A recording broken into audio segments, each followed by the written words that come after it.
Well, good morning, everybody. Before we actually totally get started, just so you'll know, we are having a conference that is designed for teaching residents and young doctors who are just in practice for the first few months or whatever about business-related topics.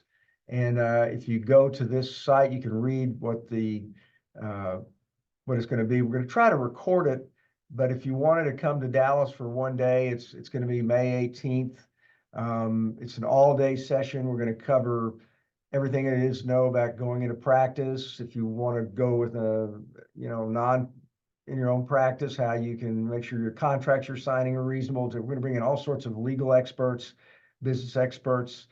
Some of you guys might have heard my sort of introductory business talk before, but this is going to be a much more in-depth, deep dive for you guys to kind of get as much business-related information that you don't get in your training, so you'll know what to do when you're getting ready to leave. So anyway, May 18th, if you can make it, we'd love you guys to come and join us up there. I think it'll be a pretty good session and pretty valuable for you guys. All right, so we got some good cases for you guys this morning. Anybody want to start off with this one? Good morning. I can start off with this one.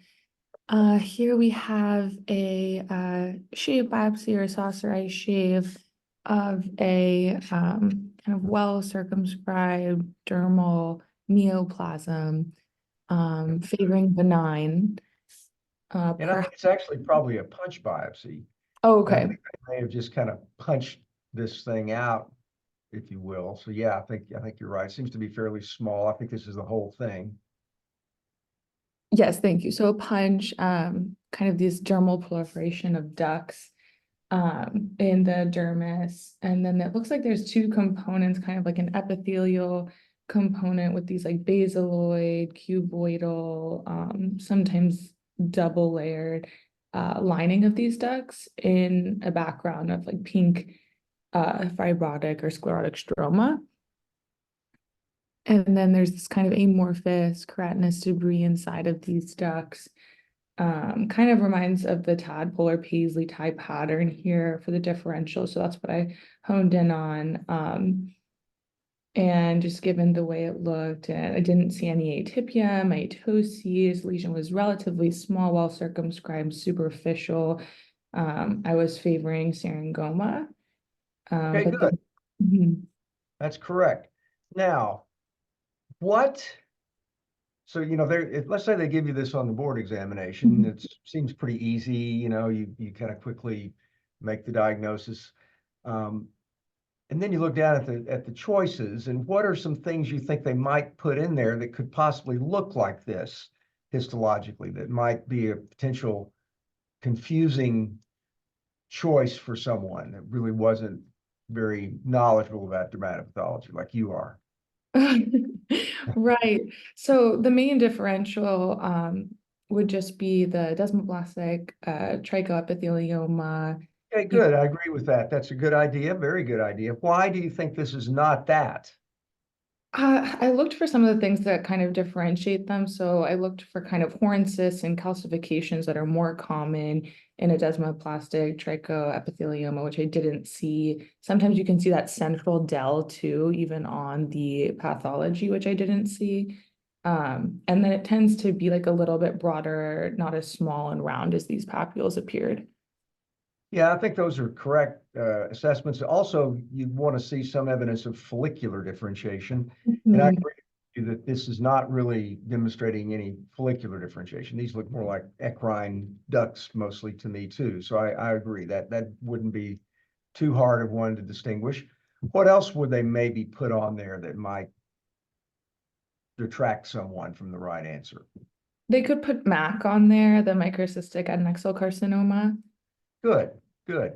And if you look at a MAC and you look at higher magnification of a MAC, let's say we saw MAC and someone had done a shave biopsy of this.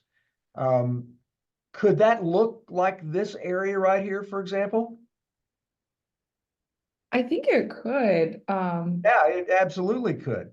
The cytology of microcystic adnexal carcinoma is not generally super atypical. You might see an occasional mitotic figure or two, maybe a little bit of pleomorphism, but it's mainly more of a locally invasive tumor. It's not really something that tends to metastasize. It gets into nerves, it goes deep. So if you get a superficial shave biopsy and somebody thinks of microcystic adnexal carcinoma, you basically kind of out of luck.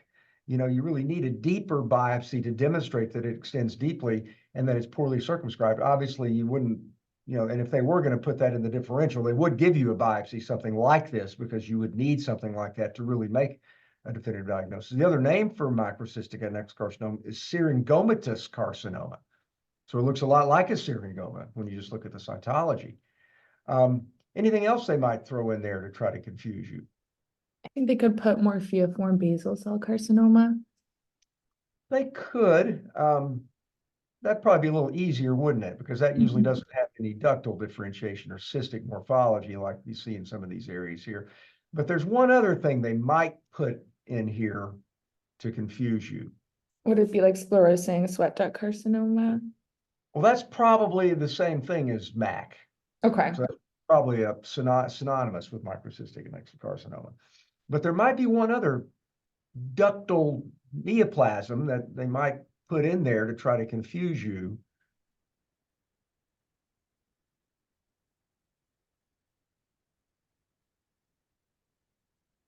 Obviously, it doesn't even come to your Yeah, mind. I'm needing to phone a friend Know here. the answer, but maybe something like a metastatic adenocarcinoma that's got ductal differentiation, metastatic breast carcinoma. They might put that in the differential diagnosis. There is a variant of metastatic breast carcinoma that can be mostly relatively large ducts as opposed to being the cords and strands of cells we classically see. Now, obviously, this doesn't have any atypia, no mitotic figures, any of those kind of things in here. And it doesn't have any of the interstitial cords and strands of cells. So that really wouldn't be a very good choice either. But that might be something they might put in there to try to confuse you. Okay, one final thing, and this is sort of a bonus question. If you have a syringoma that's got a lot of clear cells in it, mostly clear cells, not the small cuboidal cells, but mostly the clear cells, is there any disease or association with that you've heard about or read about? Yes, I've read that it's associated with diabetes. Good. Clear cell syringoma has been associated with diabetes. I guess that's a good association, but literature, I don't know that I've ever really seen that association, but at least you know it. Good, that's good. Thank you, Dr. Cockerell. You're welcome. Okay, this one's rather interesting too. We don't really see this very frequently, so we're glad to share it with you. I can take this one. So it looks like a punch. Good. The first thing that caught my eye is that you've got all this acanthosis of the epidermis. Good. And it kind of looks like there's like alternating areas of orthokeratosis and parakeratosis too, horizontally. And underneath the areas of parakeratosis, there is a hypergranular layer, but then in areas of the ortho, the granular layer isn't as pronounced. Okay. And so initially I was thinking of the Ilvin. Ilvin. Okay. Why did you not even think of psoriasis at all? I thought of psoriasis too, but then on low power, that alternating pattern really caught my eye. So I think it does appear psoriasiform, but it doesn't really have the super papillary thinning. Several areas have a pretty well-defined granular layer too. So I thought it was less likely psoriasis. Okay. Any other clues about why it's not psoriasis in the cornified layer? I don't think there's many neutrophil, like the Monroe microabscesses. Good. There's no neutrophils. That's exactly right. And so what's going on with inflammatory linear verrucous epidermal nevus? What's the pathophysiology of this thing?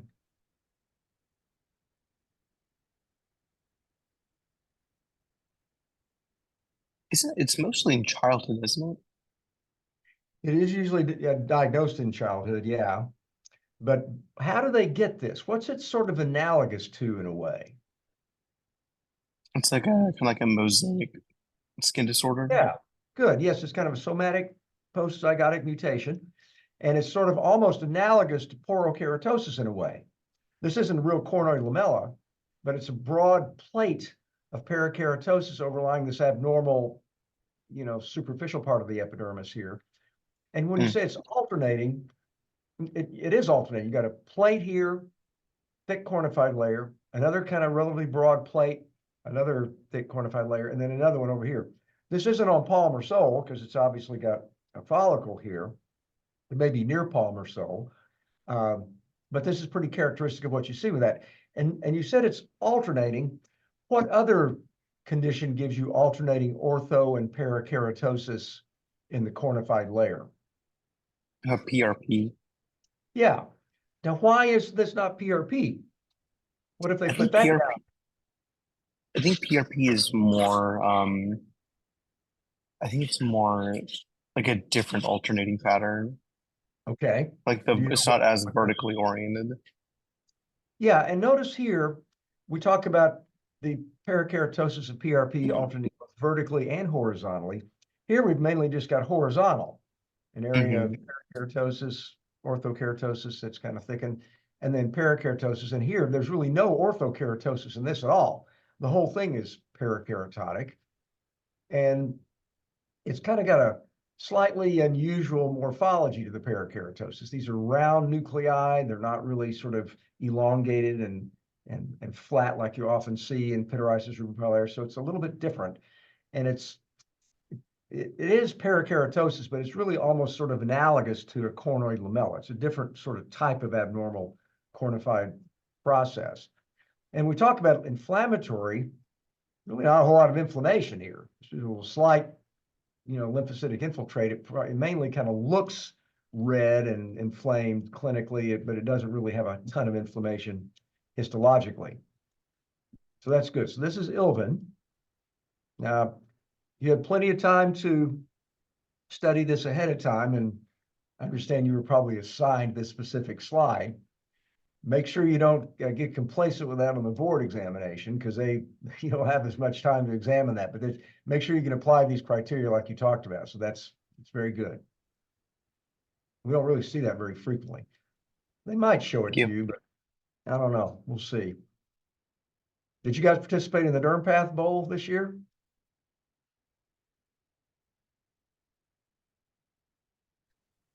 I can take this one. We did. How'd you guys do?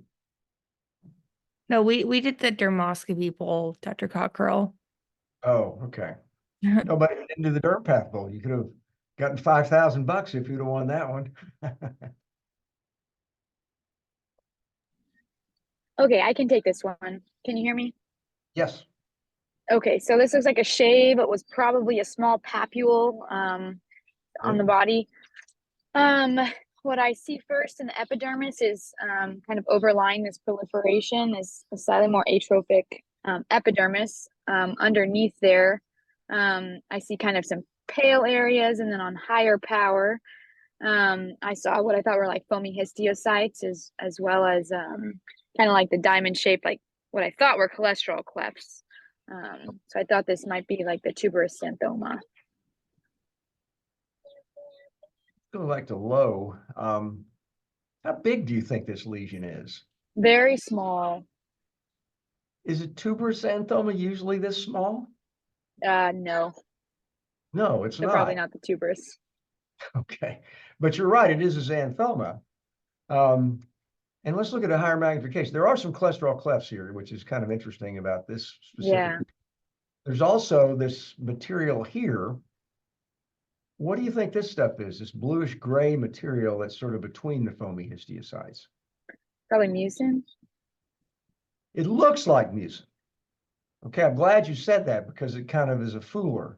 When you get extracellular lipid, triglyceride, when it kind of eats the cells, it actually also looks like mucin. It's got that same bluish gray color when it gets into the dermis like this.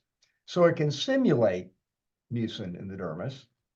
And given that you've got these histiocytes here, these have foam that you can recognize. Sometimes these are a little bit harder to see that there's foamy cytoplasm in some of these histiocytes. What comes into the differential diagnosis of this entity? Then I probably would change it to the eruptive xanthoma, not the tubers. Okay, eruptive xanthoma, but what else do you have to think about? So let's say we didn't see very many foamy histiocytes. We just saw these histiocytes over here with this bluish gray material in there. I mean, you can think of like JXG with the histiocytes, but But that really wouldn't give you the, you see the Teuton giant cells and those kind of things there. So it'd be a little bit funny. But I'm talking about this sort of bluish gray material that looks like mucin. And then you've got some histiocytes that are splayed kind of around in between those areas of mucin. So let's say you didn't have very many foamy histiocytes. What might you think about in the differential diagnosis?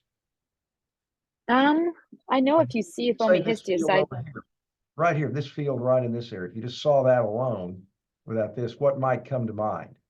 I mean, maybe GA. Good.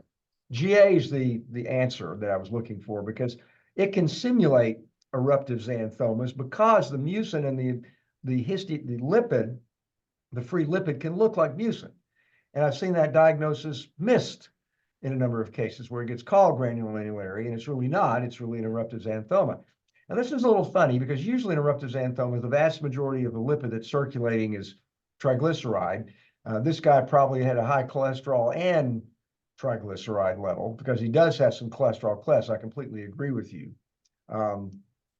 And that was a little bit of a distractor. I think if they maybe showed you one of these on the board, they probably would show you one that didn't have any cholesterol clefts because they wouldn't want you to be confused with that.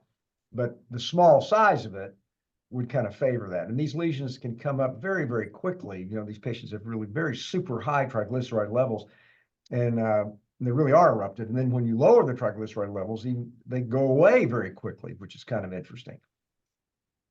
So this is an eruptive xanthoma with just some cholesterol clefts in it. And these can simulate GA. Is there any other disease that you have to think about that can kind of give you a pattern that sort of looks like this to some degree, especially without the foamy histiocytes? Without, you mean the cholesterol clefting? Well, let's say you didn't have the foamy histiocytes. Let's say you had the mucin and the fibroblasts and the dermis and collagen and the histiocytes in here. What other disorder do you have to just think about? I am not sure. Papular mucinosis or sclerotic Okay. edema. This is a small papule. Now, you'd have to kind of almost, I'm sort of forcing you to pretend like there's no foamy histiocytes here. But if you didn't have these and you just had this kind of stuff on the side, you kind of you want to think about that too. So eruptive xanthoma, GA, papular mucinosis, they can all histologically kind of look somewhat similar. And then you have to look a little bit more carefully to see if you can see something like these histiocytes with the lipid in their cytoplasm.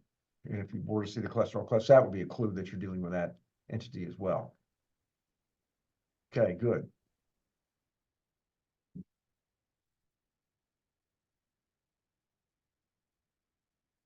You can do this one. So we have a punch here. There's a lot of diffuse dermal infiltrate here. That was Good. mostly granulomatous inflammation. Yes. Just looking at this powder here, it looks like there was also some white spaces in the dermis. And then going to kind of like higher power, I thought I saw some organisms there. So you thought at low power it might be infectious because it was granulomatous, it's a dense diffuse infiltrate. Mm-hmm. And you saw these white cells here. Good. And you can see like these little dots, and some of them are kind of lining up around like vacuolar space here. So I thought this was most consistent with like leishmaniasis. Good. Most consistent with or absolutely 100% diagnostic of? Pretty sure it is leishmaniasis. Yes, it is leishmaniasis. Now, and this is a beautiful example. When you see this, it's basically pathognomonic. This is the so-called marquee sign where you get the organisms lining up at the periphery of the histiocytes here. Which type of leishmaniasis is most commonly associated with that finding?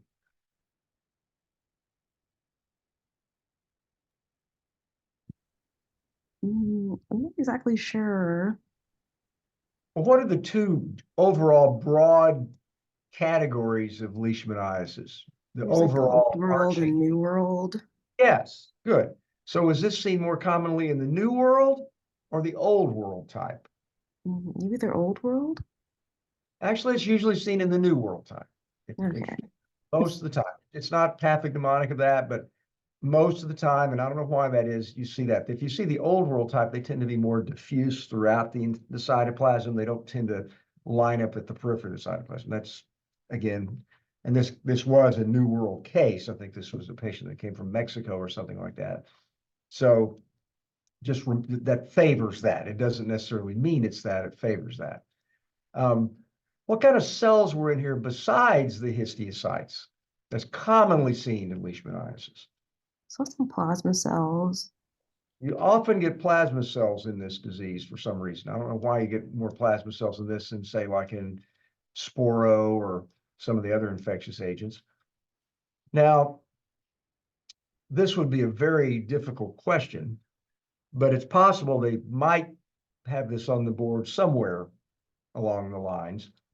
Name the other intrahistiocytic parasitized histiocyte infectious diseases that give you this similar, you can still recognize this as leishmaniasis, but what other diseases tend to give you organisms that go inside the histiocytes and so-called parasitize the histiocytes, live within the histiocytes, are not destroyed by the histiocytes like they should be? Yeah, so there's penicilliosis, there's histoplasmosis, I think granuloma inguinale, rhinoscleroma, are the main ones, and then I think maybe leprosy is also on that list. You could throw leprosy in there. Yeah, that's not a bad idea because they do tend to live inside those histiocytes, especially in lepromatous form. So yeah, good. Glad you know the answer to that. And I'm not going to go into how to distinguish necessarily between those, but if you look at histo, they're usually more diffusely in the histiocytes, and if you look carefully, you can see the little sort of capsule around there. These don't have any capsule. This is as high as we can go with the digital image, but if you look carefully at these, you can see the little small body within these organisms. They have sort of a little dark granular body, which correlates to the little structure that the cilia or the flagella attaches to when they're in the flagellated form. So that's actually, you can actually look at the morphology of the organisms and tell them apart, not only just the fact that they're distributed a little bit differently. But make sure you know those intrahistiocytic organisms. You're probably going to get a question or two about that somewhere on the exam. Okay, great.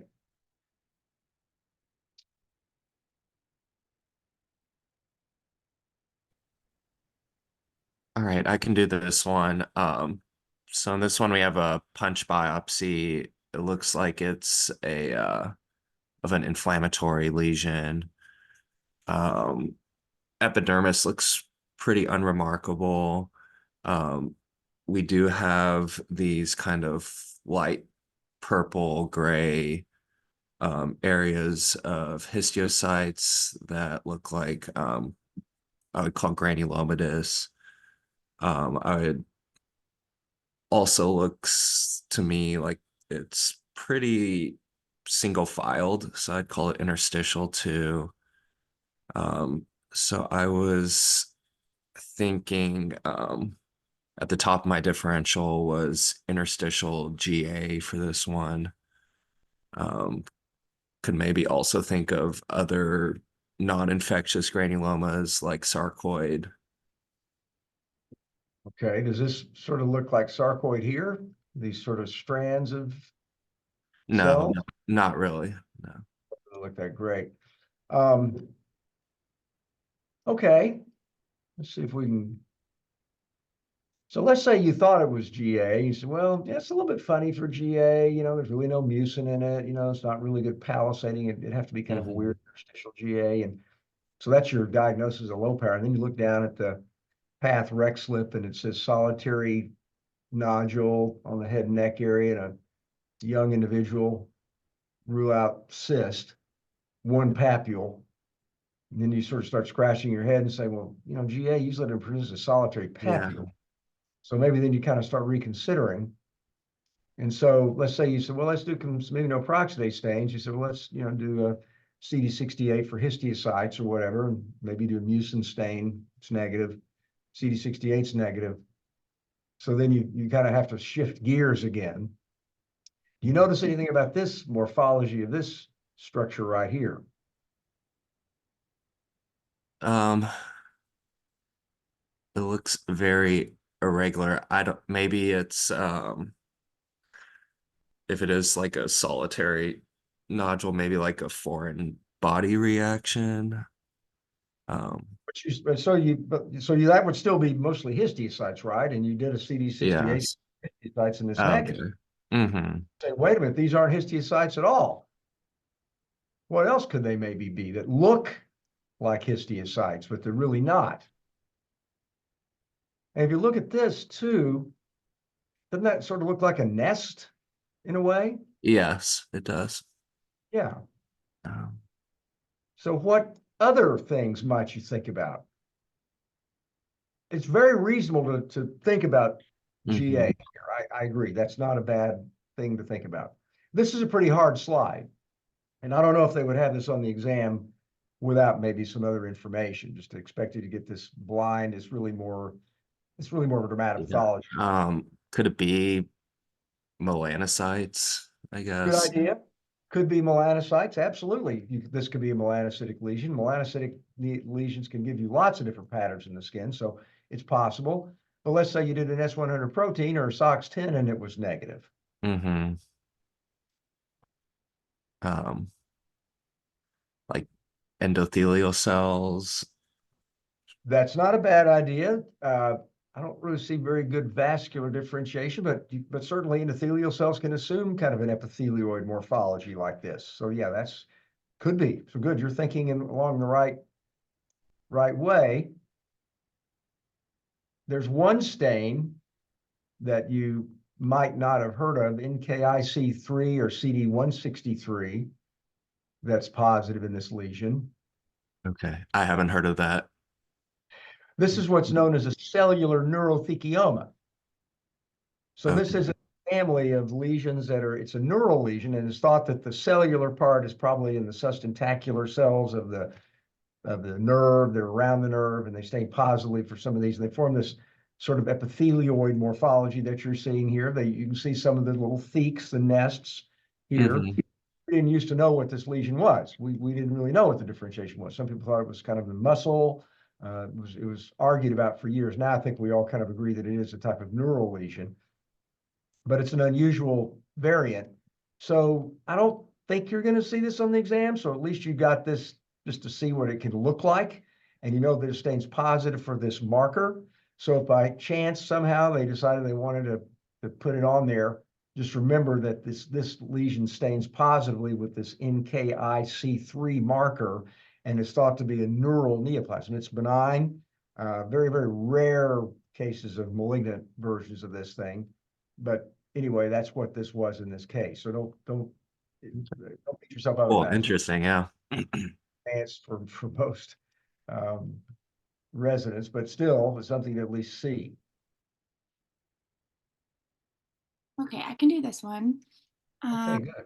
So here we have a punch, and the first thing I notice is kind of these like dermal based cellular aggregates. I felt like from this power you could kind of already tell that the epidermis looked pretty much normal and not really involved.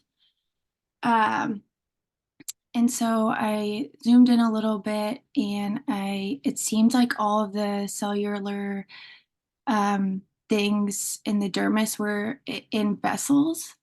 Okay. And So do so you that think this is inflammatory or neoplastic process? it looks neoplastic. Okay, good. And Uh, did you think it was benign or malignant? so just from distant far away power, it looked kind of benign. But then when I zoomed in, I felt like some of the cells, or like almost all the cells, are in vessels, and then they're kind of atypical epithelial cells, which made me go towards metastasis. Good. So then I was leaning obviously more towards malignant. Yeah, there's a pretty ugly looking cell right there. Yeah. Okay. So I was kind of in the category of metastatic lesions. I felt like they were epithelial, and there's maybe some glandular spaces in them. So obviously you can think about adenocarcinoma, metastatic adenocarcinoma. Like we talked about earlier, the most common would be breast, which you can get the ductal kind of type like this, but also get the single filing. Yeah, and this one doesn't have that single filing, does it? It's kind of a different pattern. It's Yeah. actually seeming like it's just going only in these blood vessels and probably lymphatics here. So it is actually metastatic breast carcinoma. I don't think they're going to ask. This is an interesting case because this is what's called the so-called inflammatory breast carcinoma. You get people that have that. This is the histologic pattern that you see with that. You don't really, I don't think you need to really know that much. But what other types of neoplasms do you know that can actually involve the blood vessels primarily like this that are also malignant? And they tend to have a tropism for just being inside blood vessels like this. I know there's the intravascular large B-cell lymphoma. Good. That's the one I was really looking for right there, because that's the one that you need to think about when you see something that's chock full inside the blood vessels like this. Now, there are other adenocarcinomas that can do this too. GI, yeah, I wouldn't say, or urothelial. So I wouldn't say it has to be inflammatory breast carcinoma when it's like this, but you should always think about that intravascular large B-cell lymphoma. That's absolutely correct. What's the clinical presentation of that lesion most common? I think it's like a violaceous kind of like indurated plaque. And that's Yeah, or sometimes just a bruise. It doesn't even, may not have a lot of induration to it, but yes, you're right. That's exactly what you look for. It's bluish. It looks like a bruise. And so whenever you see something that's kind of a weird bruise that doesn't get better with time, you should think about that.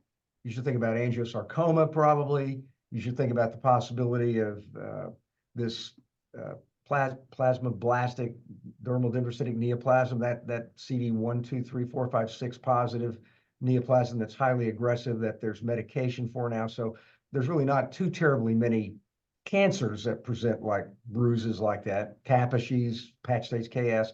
So just think about those various things in the differential diagnosis when you see that pattern clinically. And then histologically, obviously you want to rule out that intravascular B-cell lymphoma with, if you see that pattern. I agree, this would be really funny to be the B-cell lymphoma here if you weren't sure you could stain it, but I think these are glands here, as you did as well. That's good. All right. Let's see, next one.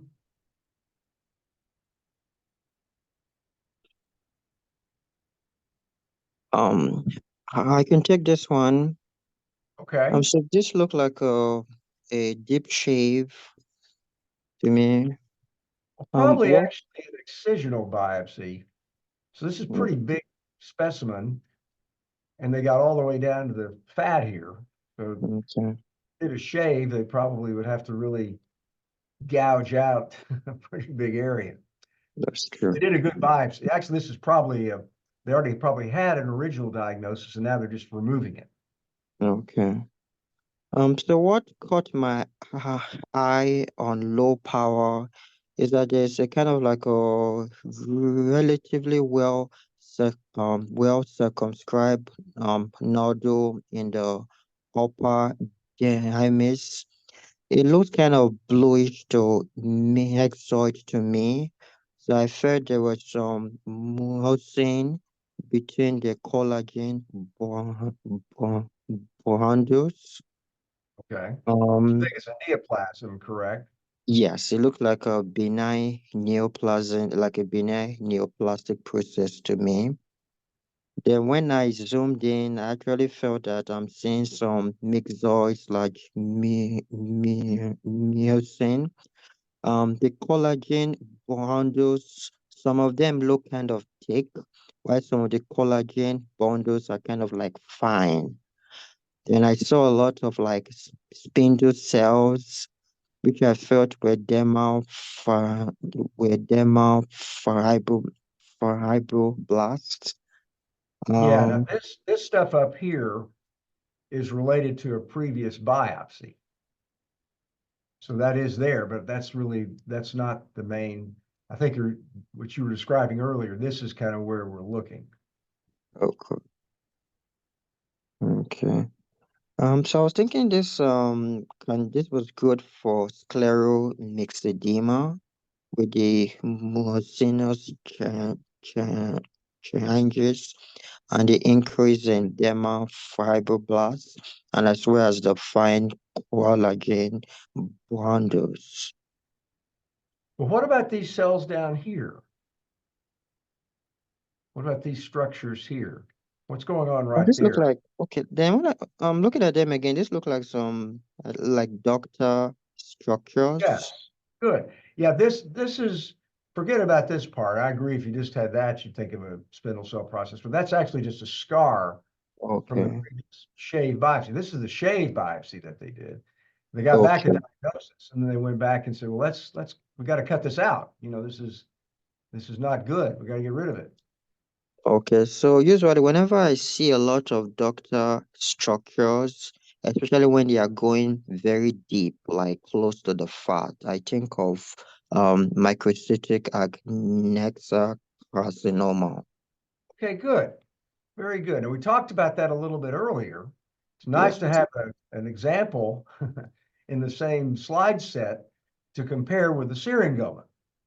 So yeah, if you just had this field right here, that looks a lot like a Syringoma, doesn't it?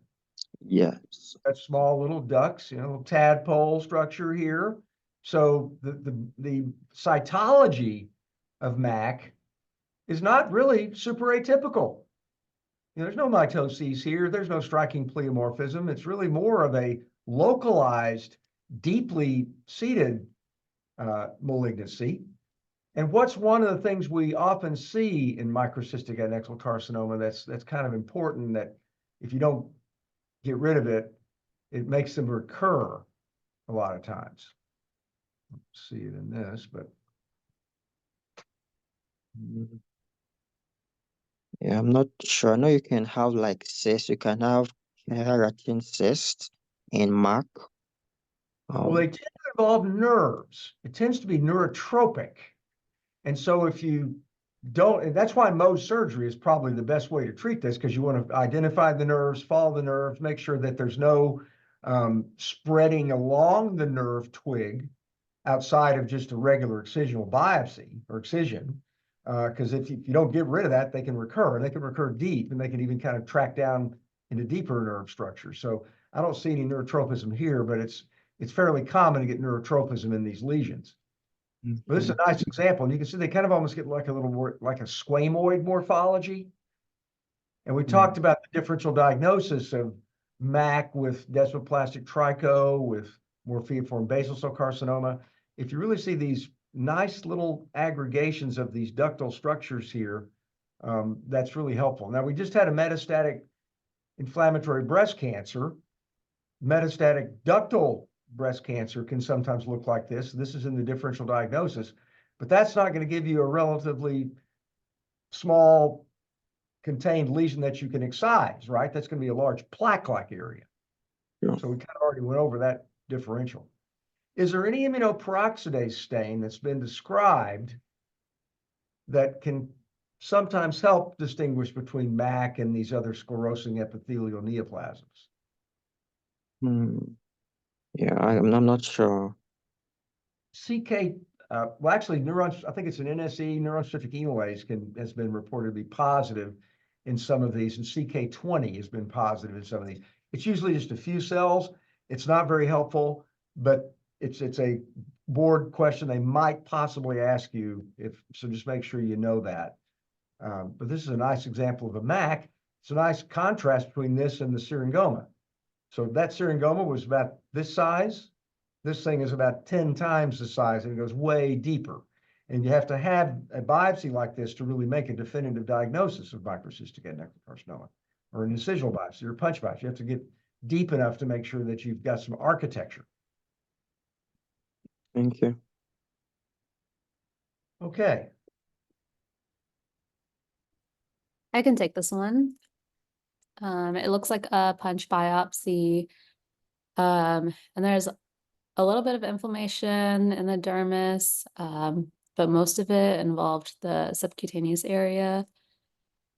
And it looks like, so basically I was thinking that this was a panniculitis. Good. And most of the inflammatory cells involved the septa between the adipocytes, instead of the fat lobules itself. So I was thinking this was mostly septal. I didn't see like any form of vasculitis or inflammation around the vessels. And then I think zooming in, the inflammatory cells were mostly lymphocytes and histiocytes, and there were some eosinophils. What's your diagnosis at this power prior to zooming in? Erythema Nodosum. Good, good. And then when you go to higher magnification, you're going to look at the cell. When you look at this power, it's like Erythema Nodosum 1 through 10, right? Yeah. And then as we go to higher magnification, what did you see here? I mostly saw lymphocytes, some histiocytes as well, and then fewer eosinophils. Yeah, and that's actually what you see with Erythema Nodosum. This is a beautiful example of this. You know, when you see at this low power, it just should be Erythema Nodosum until proven otherwise. It goes down into the fascia here a little bit, even interestingly enough. And so this is probably a relatively later stage lesion. A lot of the granulomatous inflammation is kind of beginning to resolve. And you've got this markedly thickened septa due to the chronic inflammation that was present. So basically, here's a histiocyte right there. So it's not super early. You'll get a lot more inflammation, and the septa may not be quite as thickened. As time goes on, the septa get thickened, and the inflammation goes away. And then over the course of time, the septa gradually kind of get back to normal, and everything kind of basically becomes more when it reorganizes again. Now, what's in the differential diagnosis of septal mostly panniculitis like this without vasculitis? Infection-related panniculitis. Well, that's usually not septal mostly. Usually, infectious panniculitis is usually more lobular. It doesn't really respect septa, or, you know, here the inflammation is targeting the septa. So what other, name just a couple of other diseases where the septa are the primary areas of involvement?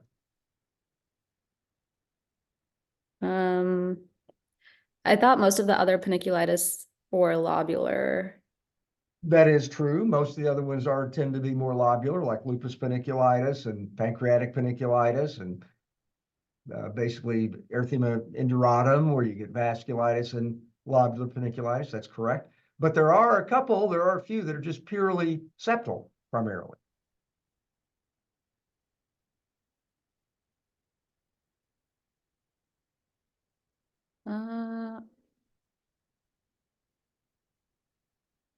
I am not sure. Okay. What if we looked at higher magnification and we said, you know, that looks like sclerotic collagen. Now here it's fibrotic. There's increased fibroblasts and thickened collagen bundles. But what if we saw sclerotic collagen with a decrease in the number of fibroblasts and homogenization of the collagen bundles, and the septa were markedly thickened like this? What would we think about? Scleroderma? Yeah, morphia or scleroderma. So if you get the panniculitis of morphia or scleroderma, that's a sclerosing process, and it involves a septa which gradually chokes off the lobules. It replaces the fat over the course of time. But if you get an early lesion of morphia or scleroderma, you actually can see something almost that looks a little bit like this, where you get kind of this sort of edematous fascia way down here. And the very earliest, this is not morphia, but basically you can sometimes see things that look a little bit like this in morphia, usually with plasma cells at the periphery of the septa. And so the very earliest sign, the puffy phase of scleroderma and morphia, is basically kind of the skin doesn't have the ability to kind of be moved over the underlying tendons and bone and whatnot. The skin becomes taut, and you say, well, it feels puffy, and it looks sedematous. And that, when you look at biopsy, that you see basically see edema of the septa, and you see maybe some early sclerotic changes that sort of binds it down to the underlying structure. So that's kind of why they feel that way. Sarcoid also can involve the septa mostly sometimes, but there's not as many of those as there are the lobular paniculitides, like you mentioned. The other thing that can give you this is nephrogenic systemic fibrosis. That tends to be more of a septal paniculitis and fasciitis and even deeper structures when that's involved. But you don't get the granulomatous inflammation and the other features that we see with Erythema Nodosum. And the other thing you need to know is all the diseases that are associated with Erythema Nodosum. So they very well might show you this, expect you to get it fairly quickly like you did, and then they might ask you half a dozen questions about which diseases are associated with this. So just make sure you know, be ready for a second order question. Morning, I can do this one. So this looked like a punch of an inflammatory process. I would have put this in the subepidermal blister differential. Okay. There's kind of like a mild superficial. Sorry.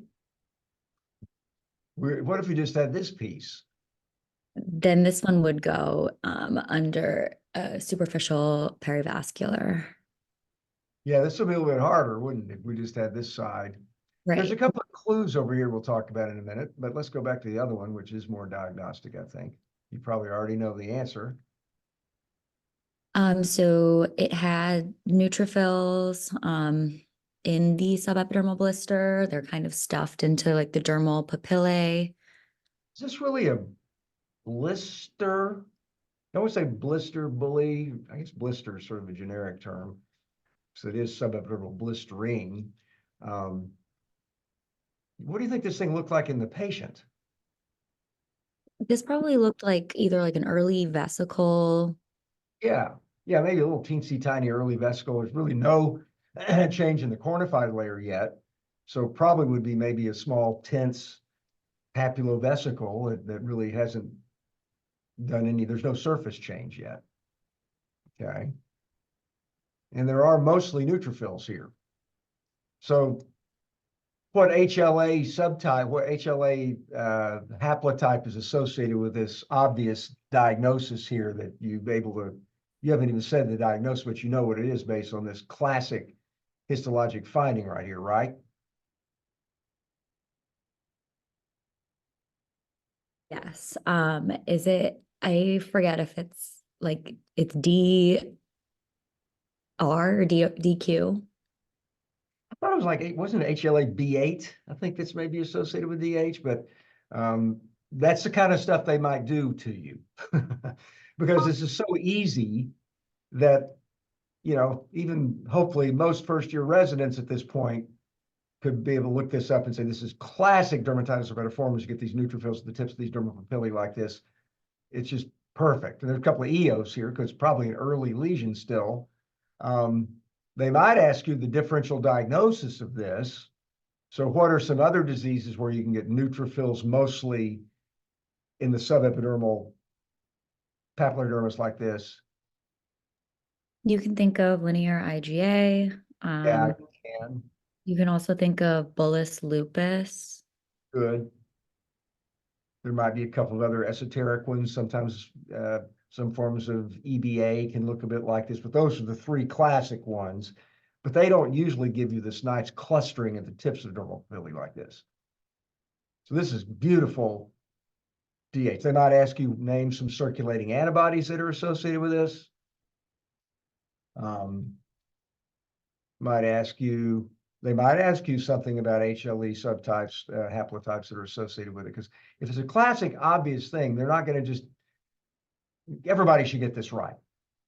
Now, this side over here is a little harder, isn't it? They would not show you this. This is much more difficult.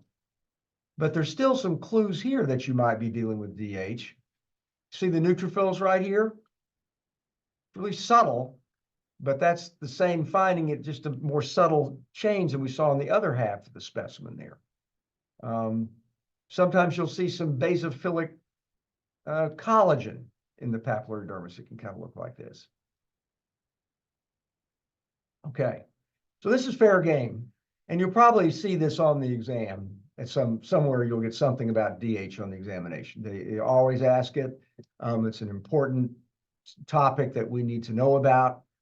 They could ask you, anything related to it, immunofluorescence pattern, all sorts of stuff. So be prepared for getting a question about dermatitis herpetiformis. Okay. All right, last slide. Okay, so here, let me see. We have, I thought was a shave. Sorry, a punch biopsy, excuse me. And the first thing I noticed was like a cellular, kind of nodular, maybe perivascular infiltrate. Okay. Kind of dark, so I felt it could be lymphocytes. I Definitely favored lymphocytes. inflammatory pathology at this point. Okay, what's the pattern The overall? epidermis appears to be relatively okay. I can see the DEJ at this power. Okay. What's the overall pattern? And let's see. What else?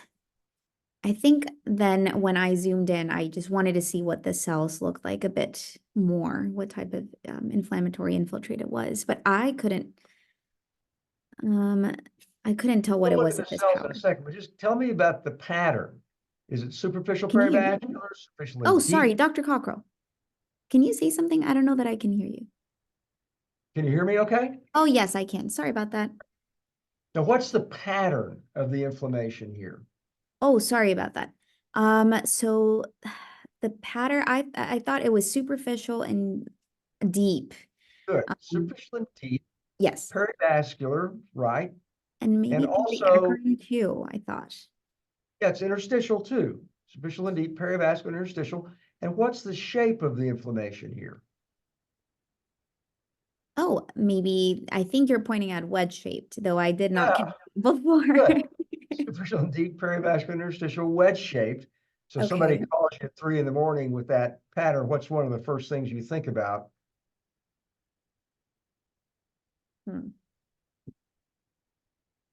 I know we've gone over this before. Here are the lymphocytes. There's Yes. also some other And cells. EOs, I thought. Okay, so EOs. like a Lots bite, of an EOs. assault of some sort. Yes, good. Superficial and deep, perivascular interstitial infiltrate, lymphocytes and eosinophils in a wedge shape. That's a classic pattern for an arthropod assault reaction.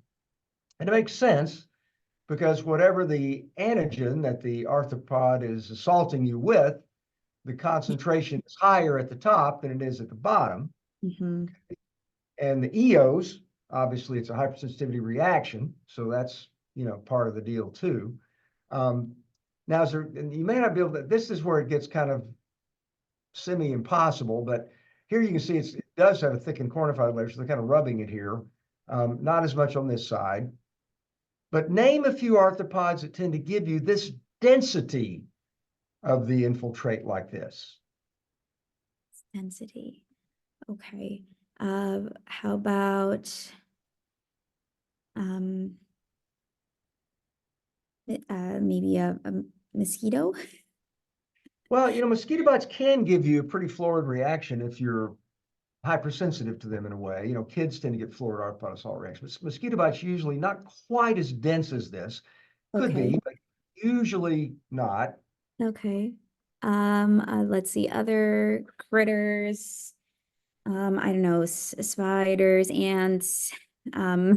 Those generally, what do ants tend to give you, like especially fire ants? Oh, more little pustules or Yeah, blisters, perhaps? neutrophils. Yes, because the Neutrophils. formic acid is a chemotactin for neutrophils. So usually don't get as many EOs in an ant bite, especially a fire ant bite. Got it. don't know why I want to say ticks, but I don't think it's a tick. A tick could give you this. It'd probably be like after you got rid of the tick itself, maybe there was a little mouth part left inside or something like that, and it formed kind of a dead. A tick could give you this pattern. It doesn't have the central degenerated collagen that you see, because the tick mouth part goes in there and secretes something that then forms a cement-like structure where it kind of attaches into your skin like that. Right. So we don't see that, but it could, let's say you got rid of the tick and this was kind of left over, it could give you this kind of relatively dense infiltrate though. Tick could do this. But there's one other one that we see in the I clinic. said all of them, but I'm sorry? I said all of them, but the one we're looking for. I apologize. What's a common one that we have to think about? Somebody comes in with a widespread itchy eruption, and you start looking them over. Maybe you look between their fingers and get some burrows in there. Scabies. Scabies. Scabies can definitely give you this pattern, and especially after you treat scabies. So this is kind of what you see with so-called nodular scabies. You got the scabies, you do a scraping, you see the mite, you treat them with, permethrin or ivermectin or whatever you treat them with, and the gets better. But then they have these persistent bumps that kind of last, and they form these nodular, almost pseudolymphomatous reactions. That there's no scabies mites left here, but they've got this persistent pseudolymphomatous inflammatory reaction to the mite that was there before. And you'll see that not infrequently. And so the treatment of this is different than scabies. You don't need to keep using ivermectin or permethrin or anything like that for this. What would you maybe think about using for this, especially today in the new world of all these great drugs we have for these kind of reactions now? Maybe some topical corticosteroids. Yeah, but just topical steroid going to go all the way down here. Okay. Systemic steroid maybe, but got all these EOs in here. Do Got this dense infiltrate. Something injected. You could, but he's got a lot of lesions. Oh, how about a systemic injected agent? I don't know. What kind of systemic agent? Like I don't know if that they would qualify for a biologic like Dupixent. I don't know. What if, but I would, maybe Dupixent might work for this. That's the point. You see they're trying Dupixent now, and some of these JAK inhibitors for a lot of these hypersensitive reactions have a lot of eosinophils in them. And the next time you get somebody with nodular scabies, think about using one of those anti-eosinophilic drugs for it. I think it might actually work. So just an idea. So this guy actually had nodular scabies. They had a known diagnosis of scabies previously, and then started getting all these nodules after the treatment. They said, "Oh, what's going on? They're not responding to my treatment." Well, they did respond to the treatment. They've just got this hyperimmune response to this. And sometimes we see patients that have mild immunocompromise get these florid reactions to arthropodosols. That's kind of a hot topic. So they might ask you that on the board examination also. Okay, very good. These are some other meetings we have coming up. So you guys come to the business meeting. I think that'd be one that'd be really good for you. So thanks everybody for being here this morning, and we will see you next month.